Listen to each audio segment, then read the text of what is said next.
আপনারা পাটগ্রামে দেখে ফেলেছেন, আমার আর বলার কিছু নাই। পাটগ্রাম আমাদের চোখের সামনে না।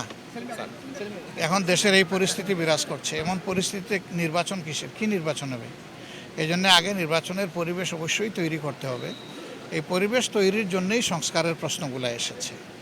আমরা আশা করি যদি বেসিক বিষয়ে, মৌলিক বিষয়গুলোতে কার্যকর সংস্কার হয়, তাহলে আলহামদুলিল্লাহ একটা ভালো নির্বাচন হবে। এবং যদির কোনো সুযোগ নাই, সংস্কার করতে হবে, ভালো নির্বাচনও করতে হবে ইনশাল্লাহ। মব সর্বকালে বাংলাদেশে ছিল, এটা 72 সাল থেকেই শুরু হয়েছে এবং এখন পর্যন্ত এটা কন্টিনিউ করছে। কিন্তু এই মব আমরা চাই না, আমরা মবের ঘোর বিরোধী।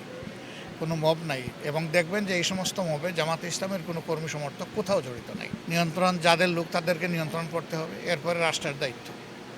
শুধু রাষ্ট্রকে সব দিলে হবে না, বিভিন্ন দলের লোক যারা জড়িত আছে ওই দলের মৌলিক দায়িত্ব নিজের কর্মীদেরকে আগে সামাল দেওয়া, এরপরে রাষ্ট্র তার দায়িত্ব পালন করবে। পাশাপাশি এটা নির্মূল করা হবে ইনশাল্লাহ। কোনো মব সহ্য করা হবে না। বিচার একটাই চলবে, বিচার কারো হাতে তুলে দেওয়া হবে না, বিচার থাকবে আদালতের হাতে ইনশাল্লাহ।